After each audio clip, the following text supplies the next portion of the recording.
Good morning, everyone. Are you there? Are you listening? Hi, everyone. How are you this morning? It's Wednesday, June 28th. And I just wanted to give a few minutes or a few seconds for people to join us. So it's a beautiful morning here in New York, and I have a really fun teacup today. I'm drinking licorice and mint tea this morning, but I already have my Earl Grey.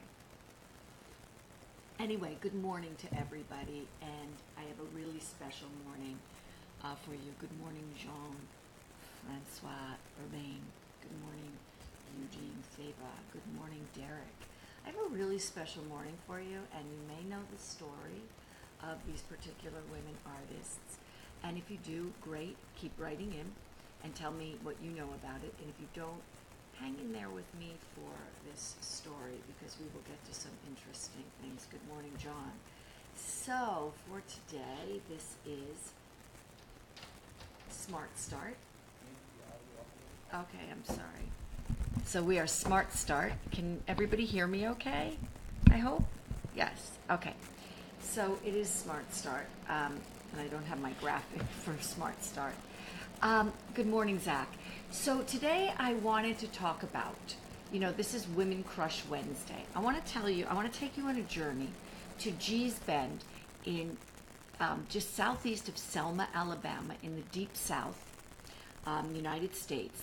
And I want to tell you the story of these remarkable women. Good morning, Jacob. Good morning, Stephanie. I'm so glad you're here. Good morning, Christopher. This is going to be a little bit of a longer program. Please hang in because if you don't know this story, it is remarkable. So let's get started. I have my regulars here. Good morning, Joseph. So Gee's Bend, South Alabama, is this, it's surrounded on three sides by the Alabama River. And so it is an extremely remote place. So let's go with this. So here we go. We're going to go through this together. The area was named after Joseph Gee. Okay. I'm sorry. And let me get these transitions.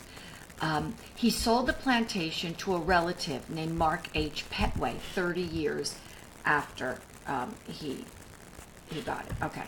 So the Petway moved his family and about 100 slaves to the area to live and work. What's too easy, Jacob? I want to know. Did I make this too easy for you? Okay. Once slavery was abolished, many stayed on to work as sharecroppers. Okay, we got that, right? We're getting there. We're getting there. Then, just as the Great Depression was taking hold, because if things couldn't get bad enough, a merchant who had given credit to the families of the Bend died. Okay, so things are going from bad to worse, as we can see. And his family, good morning, Jean, his family took all their food, animals, tools, and seed away to pay their debts. So essentially they left these slaves who became sharecroppers with nothing. The Red Cross had to distribute rations to help them survive the coming winter. And, I'm sorry about that, around the same time, here's where things get great. Good morning, Linda. Linda Mastropolo is a friend of mine who I went to high school with. She won Best Dressed. She's a terrific person and a wonderful teacher. Good morning, Christina. Around the same time, the women of Gee's Bend began their quilting. Now, this is what I find remarkable, and this is why these women not only crush Wednesday, they are American heroes. They would piece together strips of cloth from worn-out clothing. So they had nothing. They needed to create for themselves. The textiles provided warmth and comfort. We're getting there. In 1937, the government bought and divided up 10,000 acres of Gee's Bend. And Spike Lee and his production company is called 40 Acres and a Mule. Good morning, Melissa. This is kind of what he was talking about in that sense of you have these but no, I don't think they were giving away the land. Okay, let's continue. And then one of the women say, when my father died, Mama said, I'm going to take his work clothes, shape them into a quilt to remember him, and cover up under it for love. So I think so far you're getting the picture that these are slaves of the Petway family. And it's interesting to know that the people who are living in Gee's Bend today still go by the surname of Petway. They have absolutely nothing.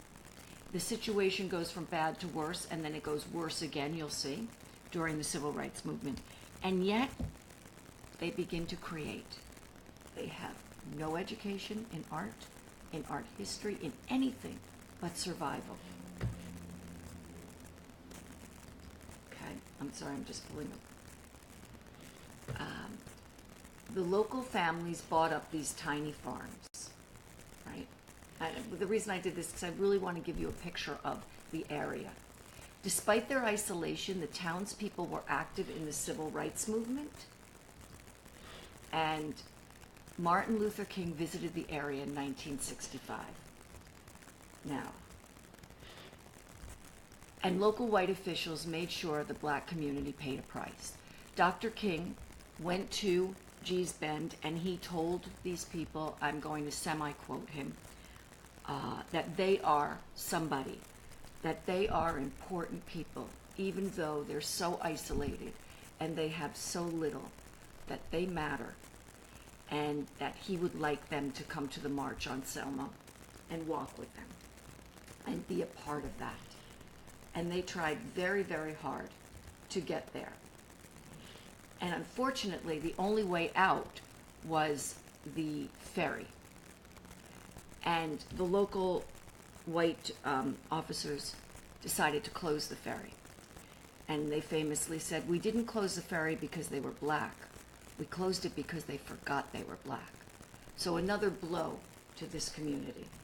That was so important. They waited and waited for Dr. King to get there. They had such anticipation of their own freedom and their own civil rights. And they say, we came from cotton fields, we came through hard times, and we look back and we see what all these people before us have done. So even within this struggle, they are mindful of how far they've come. I show you these pictures because I think you will remember from Women Crush Wednesday I think it was 2 weeks ago, we talked about Dorothea Lange, my apologies, Dorothea Lange, who did this picture with the two girls, and we juxtaposed that. Well, these other pictures are also Dorothea Lange went to Gee's Bend and took pictures of the absolute incredible poverty of the area. But here's what came out of that.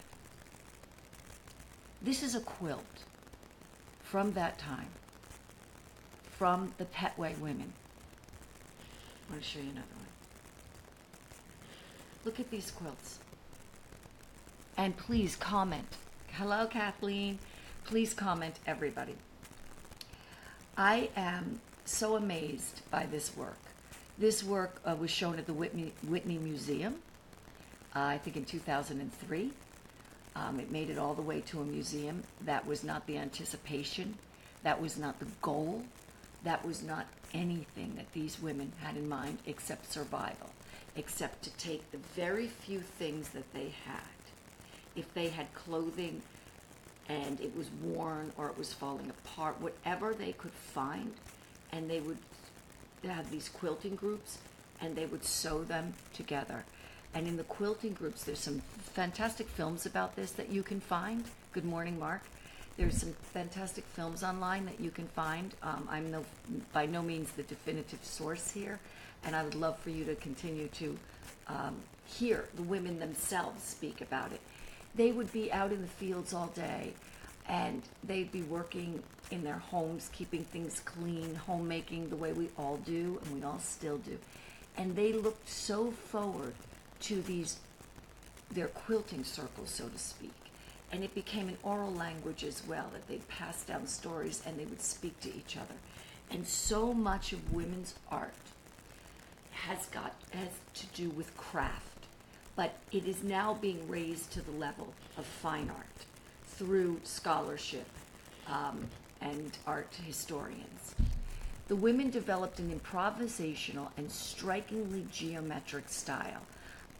Good morning, Geo. I really wonder from my art historical point of view, and I'm going to show you some juxtapositions in a minute, how they were able to do that. This isolated community, good morning, Taro, this isolated community in the deep south with absolutely nothing on their minds but survival and the joy of going to their sewing. I want to know how they knew exactly what was going on in art at that time by people who were educated in art history, had such a leg up in life. I love this review, arising from rarefied Europe, but not arising from rarefied Europe, like the artist I'm going to show you now, but from the caramel soil of the rural South in the form of women. Yes, Christina, I'm thinking Mondrian also. Descendants of slaves. When Gee's Bend was a plantation. It is really a tremendous accomplishment, and one that we are not still wrapping our minds around enough. Stephanie says these quilts are modern looking. Amazing that they are a creation made during such a difficult time long ago by women of such fortitude. It's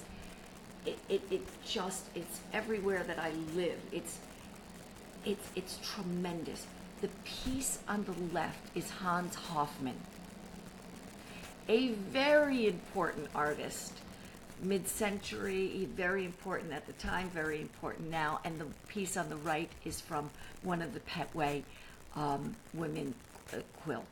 When you look at that juxtaposition and you see what they created. Now, interestingly enough, stores like, I think in like the 80s, Kathy Ireland, her brand, Sears, different stores decided to sell kind of remakes of the quilts, not exactly the quilts. It went into the kind of this printing process or whatever. And then they dropped it because they felt that the quilts were irregular and that their customers wanted something much neater.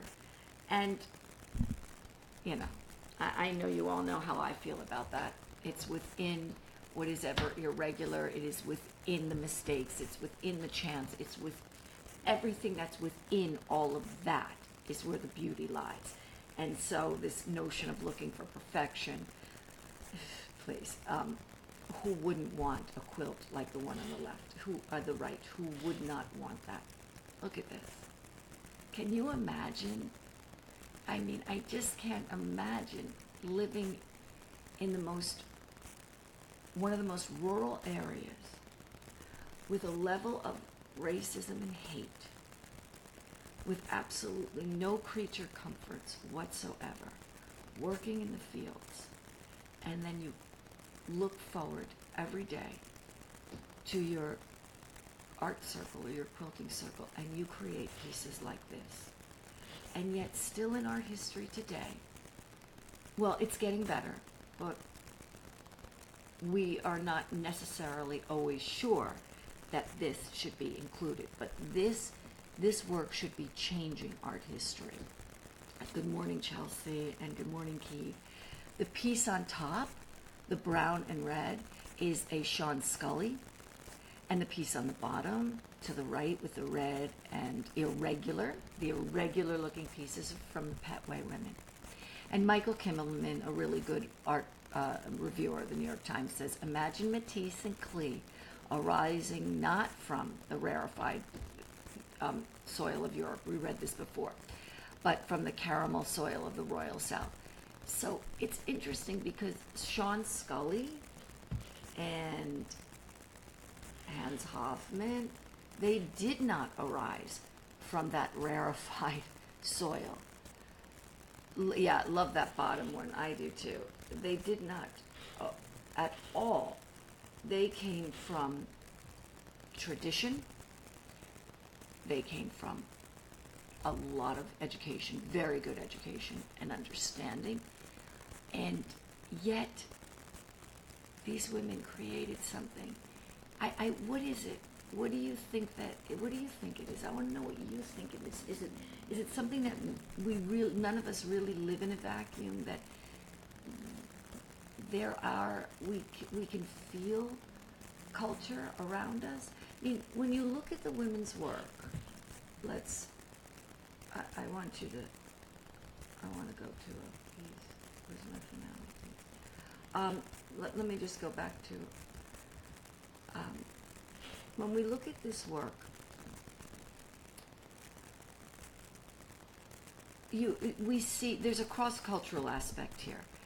And there's other pieces that probably speak better to this, but you have the influence of African fabrics. There's no question. But you also have the influence of a very American sensibility as well. And so this is when I talk about cross-culture, that notion of where we started and where we are. And there's something, that bridge, and that creates both. And unfortunately, in African American history, what happens is, because the Africans did not come here on their own volition, they came here as slaves. And unfortunately, we don't celebrate that African culture enough as the way that we do with Chinese Americans or Italian Americans or whomever, because we came here on our own volition. But these women stayed true to their heritage, and yet they also created something that is also uniquely American. It's just amazing. Yeah, visual jazz. I have to agree with you there, Christina. I want you to look at this. Michael Kimmelman again says these quilts are some of the most miraculous works of art America has produced. And I think it's very nice of him to say that, and I'm a huge fan of Michael Kimmelman. But America did not produce these works of art. These women produced these works of art. And yes, if we were to have said of Jackson Pollock that America produced his works of art, everybody would be up in arms. And I'm not calling out Michael Kimmelman here at all. This struck me at this moment. But Jackson Pollock, yes, fabric as an instrument, absolutely right. Jackson Pollock created his art. These women of Gee's Bend trying to survive every day against an institutionalized racism. First of all, slavery, then the sharecropping, the absolute decimation that was the post-Civil War that never occurred, the Reconstruction that never happened, and then the Civil Rights Movement, in which they couldn't even express themselves. They created this work, and they did so with so little. And I am just so amazed by them. I was actually thinking last night, I'm going to go to a single shop, because I'll talk to you a little bit about last night. So as you know, last night our son graduated college, high school. And I'm sitting there thinking, oh, boy, do I crush Wednesday myself, you know. We did such a good job. Oh, wait, what does Jake say? The difference here is that the quilts were made out of necessity. That's exactly right. What did Jacob say? The creation of the quilts would be something for them to escape their awful reality around them. It's their escape. It is their escape, but that's not the reason they started it, Jacob. I agree with you. It can be an escape, but they have no time to escape. They have nothing. They have absolutely nothing. In order to survive, they need to create these quilts, or they have nothing to cover themselves with, except for the Red Cross coming in and helping them with some aid. There is no aid. There is no necessarily this social net for them. You know, as we all talk about cutting Medicaid and cutting Medicare and everything, there's no social net here. They have to create these in order to keep themselves warm, in order to keep their memories alive of their families, because they don't have photo books and photo albums, all the beautiful things we have that we take for granted. We run to, when I was growing up, Woolworths, a 5 and dime, whatever, and we bought, you know, we would do photo books or whatever. That doesn't exist here. Let me go back to an image. And so how do you keep your family history alive when you can't even write? You're illiterate. You don't, how do you do that? Let me show you. Let's go back to this picture. And so, yes, this is an escape. I completely agree with you, but this is also necessity. Yes, Chelsea, there, and again, online there's some really great video, and I'd love for you guys to see. But look at this. Look how they're living.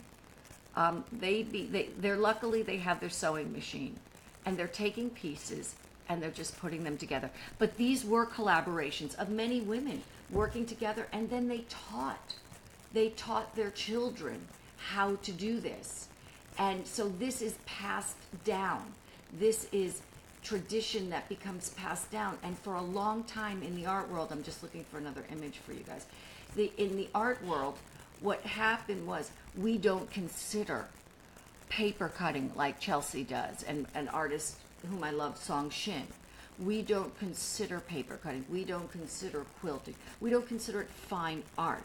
We consider it craft. And that kept a lot of women's art from not being considered, ceramics and such. However, we're trying to raise the level of craft now to fine art, and having scholarship like this is amazing. This is a picture from Dorothea Lange, what we talked about last Wednesday. Look at how the window is covered. There's no window. That's a newspaper. They don't have windows. So this work is done from necessity, and I do want to agree with that it provided an escape, but that wasn't the initial impetus. A beautiful tribute to a loved one who has passed away. Yes, pieces of their lives sewn together in remembrance, because how else, if you have no way of documenting your history, there is no institutionalized way for you to do that. There are no African American museums at this time. Hell, we just got one now in Washington. There isn't that kind of scholarship. I meant to bring a book over to my desk so to show you from my friend Craig Stephen Wilder. Dr. Wilder is now at MIT. He is the foremost professor. A lot of people say in African American history. I say in American history. Dr. Wilder and Craig, went to Fordham, go Rams, and it was at Fordham that they identified that he should be, his professors identified that he should really consider being an historian. Greg grew up in Bed-Stuy, Brooklyn, went to Bed-Stuy High School, Bed-Stuy do or die. You either ended up in prison or you got out of Bed-Stuy. He got out, and he's recently written a book called Ebony and Ivy, and it's about the slaves building the Ivy Leagues. I would love for you all to read it. I will put it up online. So, you know, Craig has done a lot of this scholarship. And the one thing that I've learned so much from Craig is that these little things that we consider, that we don't understand necessarily, good morning, James, is that we have so much, just like in little things, like we can remember our history. We had photographs, I mean, from the late 1800s, there were cameras and things. These women didn't, and yet now they have a record of their history, and I find that so amazing that they created this unbeknownst to them. They created this, and what they've done, I mean, certainly for me, is, you know, this is where I live. But what they've done for America. So America didn't create these quilts. The Petway women of Gee's Bend created these quilts. But what they've done for America is astounding.